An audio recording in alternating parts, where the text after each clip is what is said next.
할렐루야. 아멘. 오늘 나의 전부이신 그리스도라는 제목으로 함께 은혜를 나누려고 합니다. 우리 제목만으로도 은혜가 되는 것 같아요. 나의 전부이신 그리스도. 우리의 삶에 예수님이 나의 전부입니다 라는 이 고백만 할 수 있어도 우리의 삶은 성공한 것과 별반 차이가 없는 것이죠. 예수 믿는 사람들은 예수 그리스도를 나의 주인으로 삼고 그분을 신뢰하며 그분을 의지하며 살아가는데 목적을 두고 살아갑니다. 여러분, 만약 우리의 인생의 결말을 안다면 여러분 어떨까요? 우리가 축구 경기나 여러 가지 많은 스포츠 경기를 보면 결말을 아는 재방송을 보면 마음이 설레지 않습니다. 왜냐하면 알기 때문에. 이것처럼 만약 우리의 결말을 안다면 우리는 어떤 마음을 가지고 살까요? 만약에 그 결말이 좋지 않은 결말, 해피엔딩이 아닙니다. 그 결말이 우리에게 불행을 가져다 주고 우리에게 안타까운 삶으로 끝맺는 결말이라면 우리는 그 결말을 바꾸기 위해서 무던히 애쓰고 지금의 자리에서 그 결말을 바꾸기 위한 우리의 최선의 노력을 다할 것입니다. 하나님은 세상을 만드시고 그 세상의 질서 가운데 분명한 원칙을 통해서 지금의 세상이 운영되도록 하고 있습니다. 자, 그런데 무엇보다도 중요하게 다루시는 것이 바로 죄라는 것입니다. 하나님은 많은 이 세상의 질서 가운데서 우리 속에 강력하게 다루시는 것이 바로 죄에 대한 부분인데요. 이 죄에 대해서는 반드시 심판하시겠다 말씀하고 있는 것이죠. 그리고 이 심판에 대해서는요, 어느 누구도 예외가 없다라는 것이 하나님의 분명한 뜻입니다. 이 심판에서 피할 수 있는 자가 세상에는 아무도 없다는 것이죠. 이것이 죄 가운데 있는 세상을 향한 하나의 현실이며 우리 역시 이 현실에서 벗어날 수가 없는 것입니다. 오늘 9절의 말씀을 보면 벌하는 날에 에브라임이 항폐할 것이라 내가 이스라엘 지파 중에서 반드시 있을 일을 보였노라 라고 말씀을 하고 있습니다. 하나님의 심판이 임하는 날, 하나님이 심판의 그 역사 속에 바로 그날을 이스라엘의 심판의 날로 정하셨다라고 말씀하고 있습니다. 그러면 그 심판이 임하게 되면 그 땅은 황무하게 될 것이다 라고 말씀하는 것이죠. 이것은 이스라엘이 피할 수 없는 반드시 그들 속에 임하게 될 하나님의 약속이라고 선언하고 있습니다. 이처럼 이스라엘이 황무하게 됨을 선포받을 수밖에 없는 것은 바로 그들 속에 죄가 있었기 때문이다라고 말씀합니다. 이것은 오늘 우리를 향한, 오늘 이 땅을 향한 하나님의 심판과도 동일한 모습이죠. 여러분, 우리의 모습을 보십시오. 이 세상을 보십시오. 얼마나 많은 죄악들이 이 세상 가운데 넘쳐납니까? 가장 큰 죄가 하나님을 모르는 것이고 또한 그 세상 속에 많은 사람들이 하나님을 조롱하고 교회를 핍박합니다. 아울러 예수 믿는 우리가 하나님 앞에 바른 믿음의 모습을 보이지 못하고 어쩌면 성도들이 더 많은 죄의 삶 속에 속하여 살아가고 있습니다. 이것이 오늘 하나님의 말씀을 통하여 우리 가운데 보여주시는 현재 우리의 모습이죠. 그렇다면 오늘 우리의 모습의 결말은 오늘 성경에 등장하는 이스라엘 백성처럼 심판이 임할 것이다 라는 확실한 사실을 말하고 있는 것입니다. 여러분, 이 세상에서 가장 중요한 일은요, 바로 심판에서 우리가 구원받는 것입니다. 이것만큼 중요한 것이 없죠. 이것만큼 우리의 삶에 우선순위가 없죠. 영원한 생명의 삶으로, 그 구원의 삶으로 우리가 나아갈 수 있다면, 이 심판을 피해서 그 생명의 삶으로 나아갈 수 있다면 우리는 그 삶을 선택하지 않겠습니까? 앞서 말씀드린 대로 우리에게는 결말을 아는 우리의 상황을 우리는 보고 있습니다. 모든 인류는 심판받을 수밖에 없다는 것이 인류 모두의 결말입니다. 그러나 그 결말을 바꿀 수 있는 방법도 오늘 우리에게 제시되고 있는 것이죠. 예수 그리스도의 그 십자가의 은혜 앞에 나아가면 우리의 심판을 바꿀 수 있는, 그 생명의 부활로 나아갈 수 있는 은혜를 주시겠다 말씀하고 있는 것입니다. 그들이 죄 가운데 있었기 때문에 그들 가운데 임했던 심판, 그것을 되돌릴 수 있는 방법은 그 죄에서부터 달아나는 것입니다. 그 죄로부터 그들의 삶을 다시금 새롭게 바꾸어 가는 것이 그 결말을 바꿀 수 있는 방법이죠. 우리가 이 땅을 살면서 반드시 이루어야 될 그 일 가운데 하나가 이 심판으로부터 피하는 길을 찾는 거죠. 여러분, 혹시 집에 불이 났습니다. 어떻게 하셔요? 불이 나면 가장 먼저 내게 가장 소중한 것을 챙겨서 나오지 않습니까? 그 소중한 것이 생명 아닙니까? 지금 불이 타서 집안이 불로 휩싸이고 집이 막 무너져가고 있는데 집안 구석에 숨겨놨던 그런 금붙이나 돈을 챙겨서 나올 경향이 있습니까? 당장 내 목숨이 그 집 더미에 무너져서 죽을 수도 있는데, 많은 사람들은요, 생명을 구하기 위해서 모든 것을 버리고 그 불구덩이 속에서 도망 나오는 것처럼 오늘 우리가 이와 같은 세상 속에 살고 있다면 지금 우리는요, 우리의 생명을 구원하실 예수 그리스도의 그 은혜 앞으로 당장 뛰어 나와야 한다는 것입니다. 이처럼 세상의 현실을 제대로 보지 못하고 사는 사람들은요, 자신들의 종말에 대하여 민감하게 반응하지 않죠. 그러나 지금 현재 우리의 삶을 바라보고 세상의 현실을 바라보는 사람들은요, 바로 성령의 은혜로 말미암아 하늘의 생명을 공급받는 하나님의 백성이기 때문에 날마다 자신들의 그 현실을 직시하며 내가 얼마나 죄 많은 인생인지를 보게 된다는 것입니다. 따라서 하나님의 백성으로 남은 이들은 세상을 보는 것이 아니라 무엇을 보는 것입니까? 피난처 대신 우리의 구원자 되신 하나님을 바라보므로 그 구원의 방패 되신 예수 그리스도를 바라보며 소망하며 살게 되는 것입니다. 예수님이 이 세상에 오신 것은요, 이 땅에 오신 목적이 무엇입니까? 자기 백성을 택하셔서 자기 백성을 구원의 백성으로 삼으시기 위해서, 이 마지막 심판 앞에 그들을 건져내시기 위해서 예수님께서 이 땅에 오셨다는 것입니다. 그리스도를 믿는 것이 심판에서 건진받는 유일한 길임을 우리는 날마다 선포하며 그 자리로 나아가야 하는 것입니다.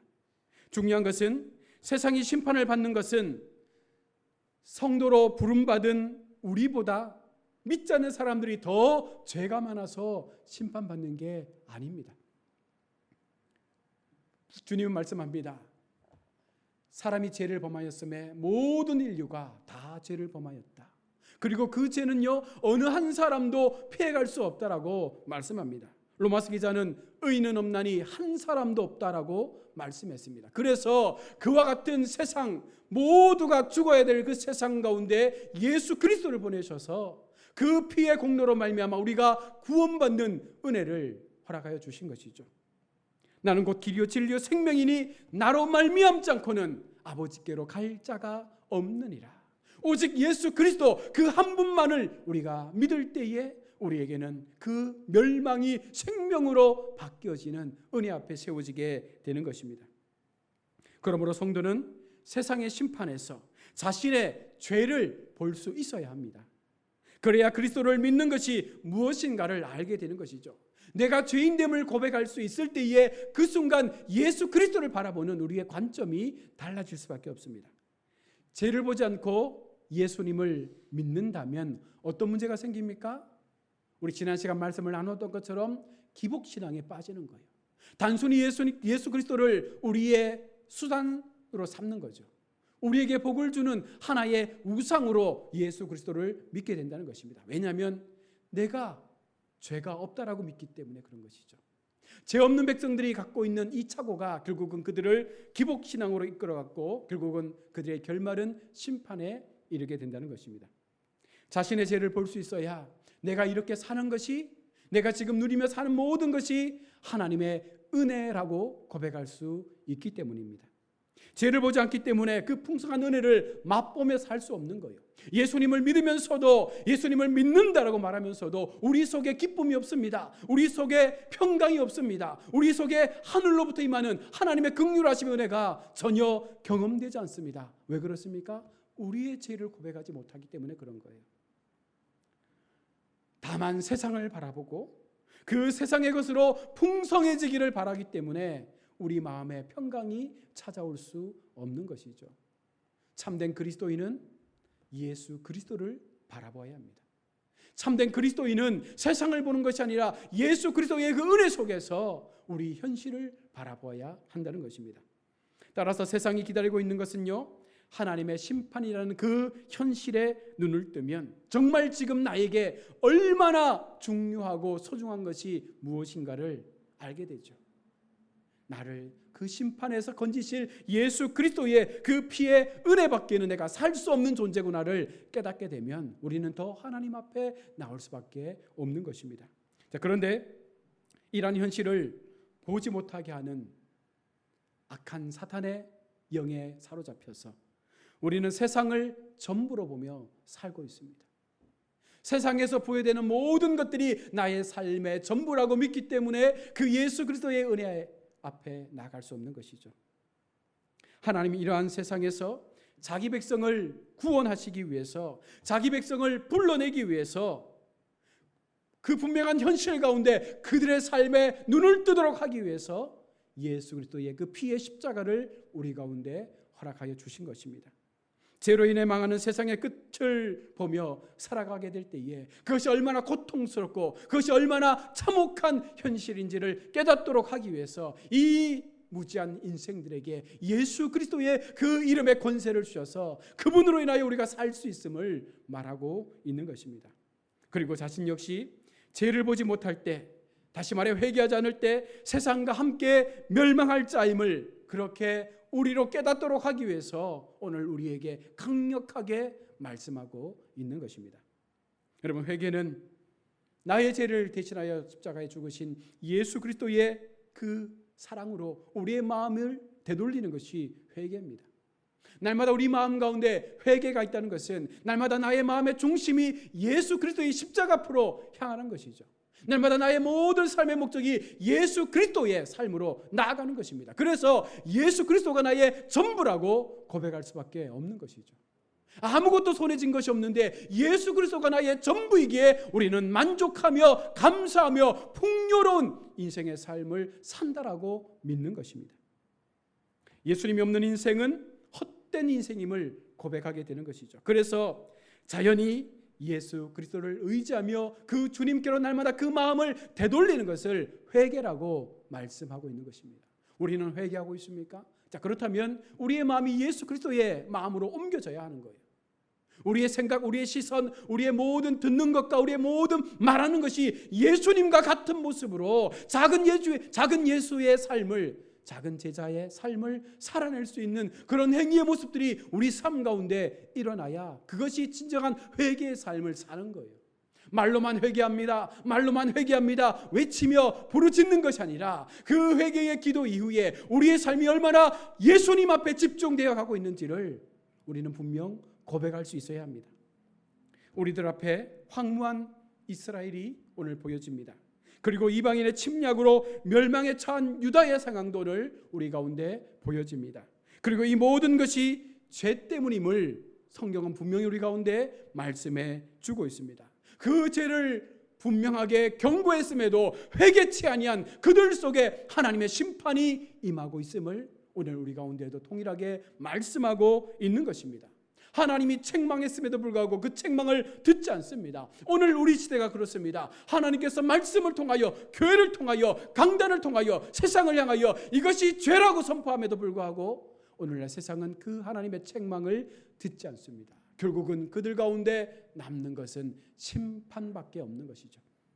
이것을 바라보는 우리들에게 있어야 하는 것은 내가 받아야 할 그 심판 대신 우리 주님께서 그 모든 것을 짊어지신 십자가의 그 은혜가 있었기 때문에 오늘 우리가 이 자리에 있음을 고백해야 하는 것입니다. 그것을 아는 것이 은혜의 삶을 사는 우리의 모습인 것이죠. 나를 죄에서 구원하시기 위해서 예수님께서 오신 이 사건이 얼마나 복된 것인가를 우리는 날마다 고백하며 그 기쁜 마음을 가지고 인생을 살아가야 하는 것이죠. 예수님 오신 것이 기쁘지 않습니다.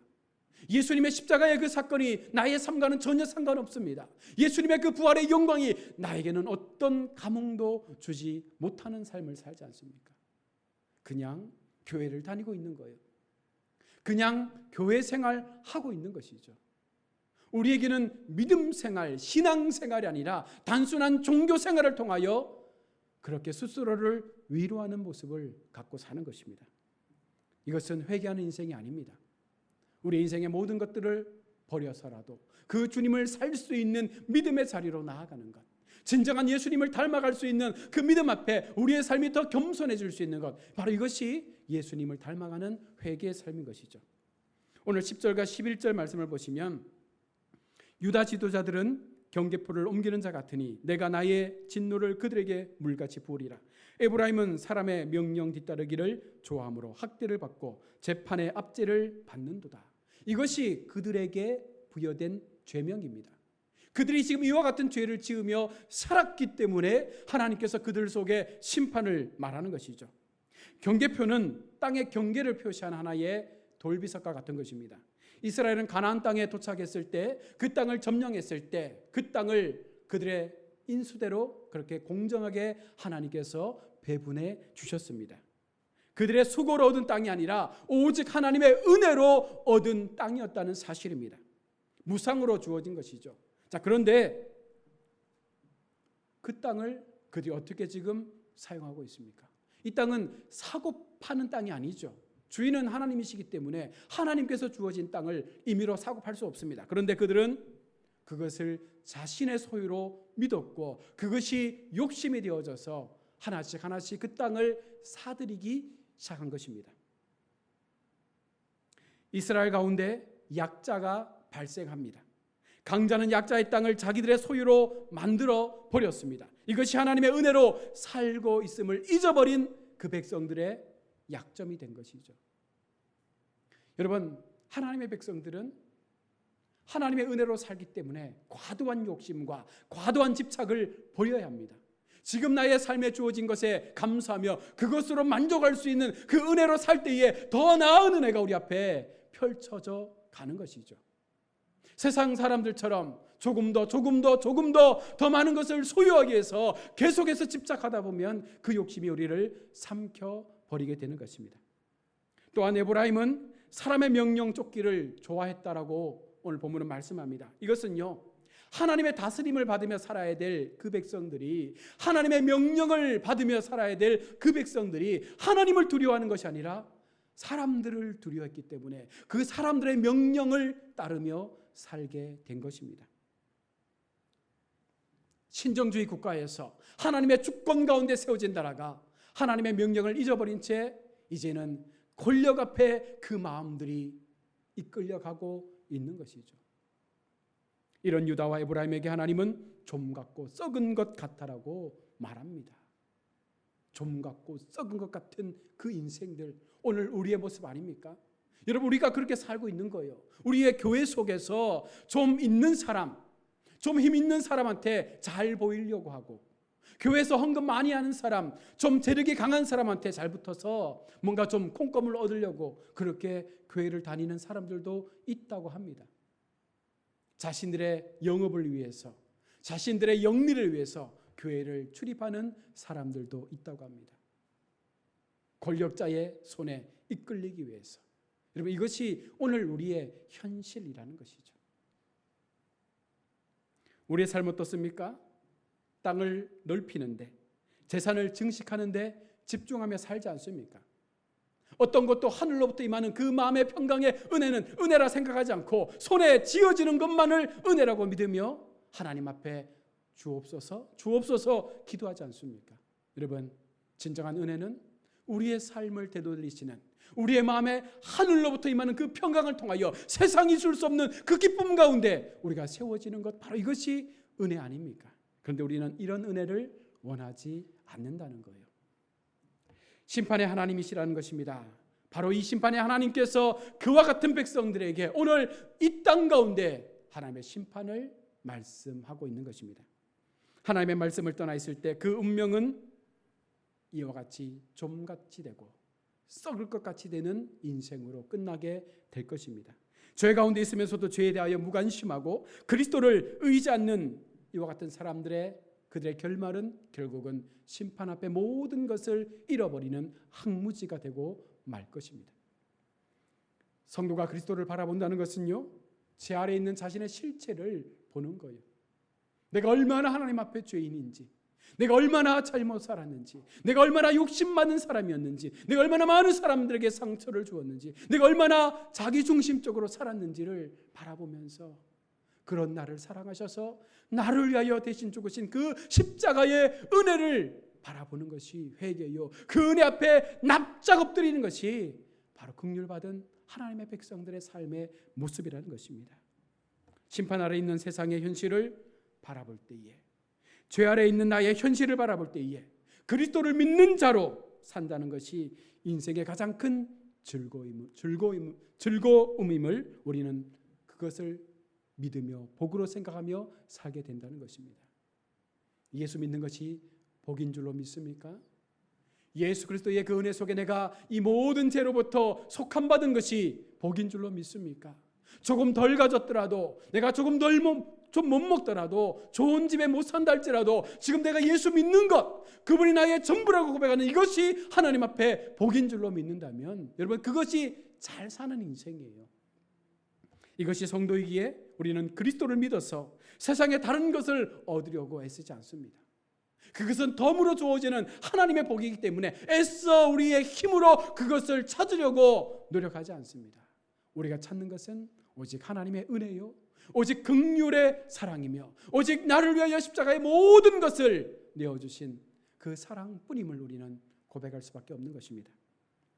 심판 아래에는 남는 것이 아무것도 없습니다. 아무리 끌어모아도 심판 아래에서는 모든 것이 날아가 버리고 말 것입니다. 그리스도의 몸이 영원할 뿐 우리는 아무것도 남는 게 없는 인생을 살다 마치는 것이죠. 그러므로 우리에게 전부는 그리스도라는 사실입니다. 우리 인생의 전부가 그리스도가 되어질 때에 여러분 우리는 세상의 모든 것을 소유한 것과 마찬가지예요.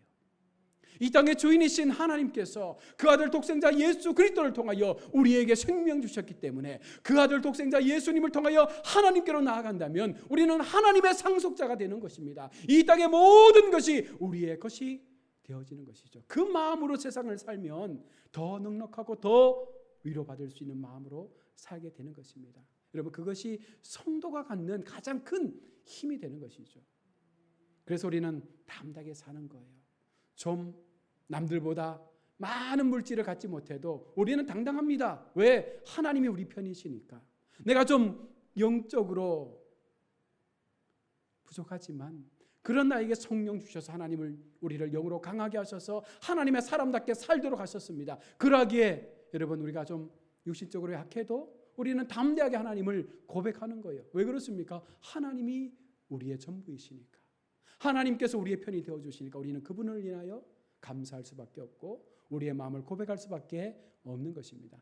남은 한 주간 하나님 앞에 여러분 이 마음 가지시고 정말 하나님이 나의 전부라고, 정말 예수 그리스도가 나의 전부라고 고백하시면서 다시 한번 세상 가운데 세워진 우리 현실을 바라보시고 우리 교회의 현실, 우리 가정의 현실, 이 땅의 현실을 바라보시고 다시 한번 더 깊은 회개의 자리로 나아가시는 우리 모두가 되시기를 주님의 이름으로 축원합니다. 아멘. 우리 함께